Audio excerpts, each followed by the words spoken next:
Mafia Mukhtar Ansari को 9 महीने में दूसरी उम्र कैद हुई है। हमारे साथ यूपी के डीजीपी प्रशांत कुमार हैं। प्रशांत जी, 9 महीने में दूसरी उम्र कैद, लेकिन इस मामले में जो फर्जी लाइसेंस असलहे का लाइसेंस का मामला था, 34 साल लग गए मुख्तार अंसारी को सजा दिलाने में।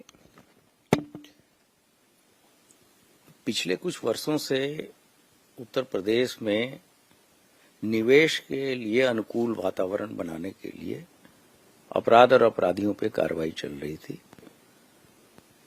शुरुआती दौर में हम लोगों ने माफियाओं का चिन्हीकरण किया, उनको श्रेणीबद्ध किया और उसके बाद से एंटी माफिया टास्क फोर्स का भी गठन किया गया।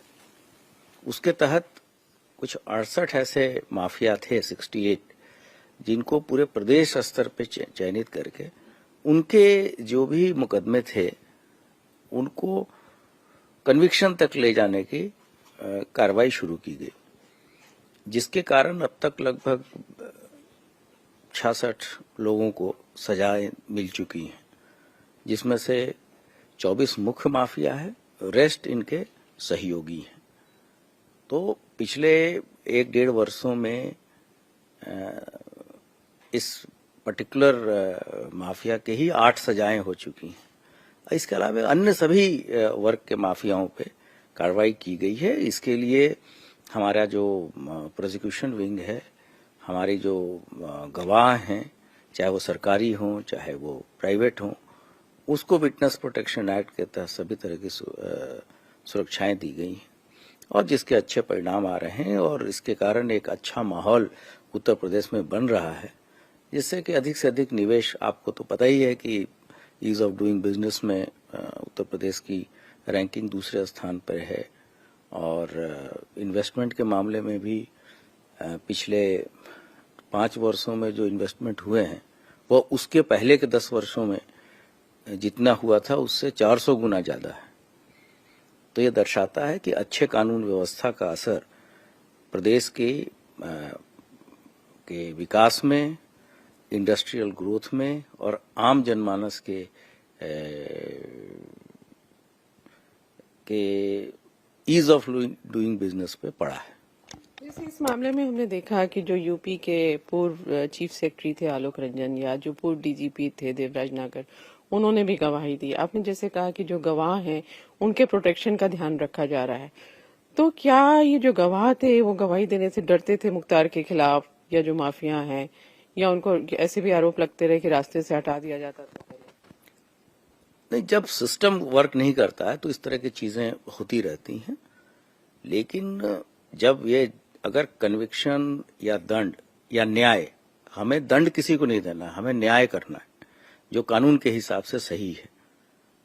तो जब श्योरिटी ऑफ कन्विक्शन होगा तो सभी लोग आगे आते हैं और जब अधिकारियों से संपर्क किया गया तो उन्होंने एविडेंसेस दी और उसके आधार पर सजाएं हुई हैं। सिस्टम की बात की कि सिस्टम में प्रॉब्लम थी, थोड़ा अगर हम समझना चाहें कि क्यों नहीं ये माफिया जो बदमाश हैं, जो हत्या के आरोपी हैं, हत्या से संगीन तो कोई जुर्म नहीं होता, उसमें भी सजा नहीं मिलती, ऐसा क्यों होता है? फिर अगर मुख्तार की बात करें तो मुख्तार अंसारी तो 2005 से जेल में बंद है, तब भी किस तरह से साम्राज्य मुख्तार अंसारी का चल रहा था 2017 के पहले? सभी चीजें शासन की जो मंशा होती है, शासन की मंशा यही है कि यहाँ से क्राइम और क्रिमिनल्स पे कार्रवाई हो और 0 टॉलरेंस की नीति है। कोई भी व्यक्ति जो क्राइम करता है उस पर सख्त कार्रवाई होती है। आप जो गवर्नमेंट ऑफ इंडिया से एनसीआरबी के डेटा पब्लिश होते हैं उसको भी आप देखिएगा तो उत्तर प्रदेश की स्थिति अन्य राज्यों की अपेक्षा बहुत अच्छी है, वो भी पिछले कुछ 7-8 वर्षों से। तो ये सरकार की दृढ़ इच्छा शक्ति पे है और जो यहाँ के माननीय मुख्यमंत्री हैं, होम मिनिस्टर हैं, वो होम मिनिस्टर भी हैं, तो उनके द्वारा इन चीज़ों में इंटरेस्ट लिया जाता है तथा जो हमारे यहाँ इंफ्रास्ट्रक्चर की दिक्कतें थी, बहुत तरह की चीज़ें उन्होंने नई दी हैं। जब पुलिस का बजट भी 2.5 गुना किया है, 1,70,000 नए लोग भर्ती किए गए हैं। इसके अतिरिक्त फॉरेंसिक लैब्स स्टैब्लिश हो रही हैं। प्रत्येक जनपद में एक साइबर क्राइम थाना खोला गया, जबकि पहले पूरे उत्तर प्रदेश में 2 हुआ करते थे। फॉरेंसिक लैब्स स्थापित की जा रही हैं अब जो नए एक्ट्स बने हैं उनकी इम्प्लीमेंटेशन की कार्रवाई उन्होंने शुरू की है। तो हमारे पास संसाधनों की, और चाहे वो तकनीकी संसाधन हो, चाहे वो रहने की, जवानों के रहने की सुविधाएं हो, या फिर गाड़ियां हो, इसमें किसी तरह की कोई कमी नहीं है। और लगातार हमें अच्छा बजट मिल रहा है। और अभी हम लोग बहुत जल्द ही करीब 1000 गाड़ियां 112 के बेड़े में और शामिल कर रहे हैं। इससे हमारा रिस्पांस टाइम और बेहतर होगा और हम आने वाले चुनौतियों का बेहतर से तरीके से सामना कर पाएंगे। अच्छा, एक चीज इधर पेपर लीक का मसला है। अभी हमने देखा कि गुरुग्राम से आपने पकड़ा, तो क्या ये जो पेपर लीक है ये और भी स्टेट्स के लोग हैं जो एक्टिव हैं पेपर लीक कराने में उत्तर प्रदेश में? ये जो नकल माफिया हैं, इनका पूरा एक अपना साम्राज्य चलता है और हम लोगों ने कमो बेस इस पे काफी कंट्रोल किया है। जहां भी अगर परीक्षा के शुचिता से या पारदर्शिता में कोई कमी आती है, शासन कड़ी कार्रवाई करता है। और पुलिस में जो गड़बड़ियां हुई हैं भर्ती में, इस पे भी हम लोग तह तक जा रहे हैं। अब बहुत जल्द ही हम लोग पूरे इस गैंग का पर्दाफाश करेंगे। कुछ सफलताएं हमको मिली हैं और हमारी जो विशेषज्ञ टीमें हैं इन चीज़ों पे काम कर रही हैं। एसटीएफ भी उसमें सहयोग कर रहा है और अभी तक के हिसाब से ऐसे लोग हैं जो इंटरस्टेट लेवल पे भी इन चीज़ों में लगे हुए हैं और हम लोग की कार्रवाई उस पर लगातार चल रही है।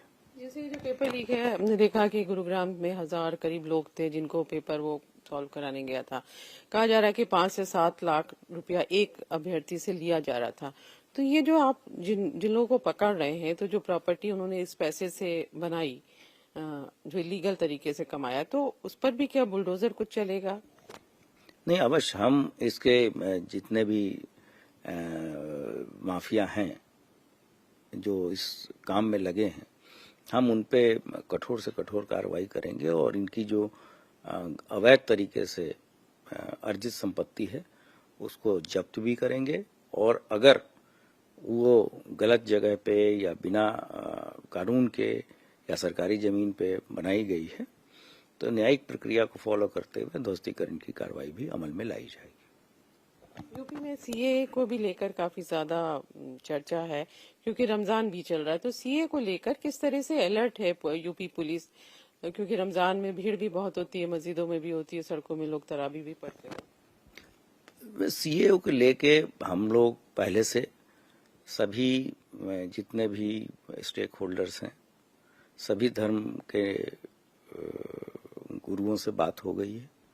उनको ये चीजें बता दी गई हैं कि सीए ये नागरिकता देने का कानून है, नागरिकता खत्म करने का नहीं है। एक इनेबलिंग प्रोविजन है, इसमें कोई रिस्ट्रिक्शंस नहीं। इसके कारण किसी की नागरिकता को जाना नहीं है। वैसे लोग, रिलीजियस माइनॉरिटीज जो कि हमारे पड़ोसी देशों से धार्मिक कारणों से यहाँ आए हैं, वहां के उत्पीड़न से, उनको नागरिकता दिए जाने की बात है, जिनकी संख्या अगर उत्तर प्रदेश में देखें तो कुछ हजार हो सकती है। तो लोगों का रिस्पांस भी अच्छा है और लोग इस बात को समझ गए हैं कि इसके जो गड़बड़ी कराने वाले तत्व हैं उनका मुख्य उद्देश्य यहाँ कानून व्यवस्था की स्थिति उत्पन्न करना है। तो इस बार प्रॉपर सामंजस्य पुलिस का और धार्मिक नेताओं का और जो सिविल सोसाइटी के जो प्रबुद्ध वर्ग हैं उनका है। हमारा संवाद से समाधान चल रहा है और अभी रमजान का पाक महीना आरंभ हुआ है, होली की भी तैयारियां चल रही हैं और हम लोग अलर्ट हैं और सबको इस संबंध में पीस कमेटी की बैठकें भी हुई हैं। और चूंकि दोनों चीजों में क्राउड थोड़ा ज्यादा रहता है तो सभी धार्मिक स्थानों पे सतर्कता बरतने के निर्देश दिए गए हैं। ऐसी कोई चीजें न होने पाए जिससे किसी की आस्था या किसी की धार्मिक भावना को ठेस पहुंचे। और सबसे सहयोग भी अपेक्षित किया गया है और लगातार हमारे अधिकारी फील्ड में इस संबंध में वार्ता कर रहे हैं।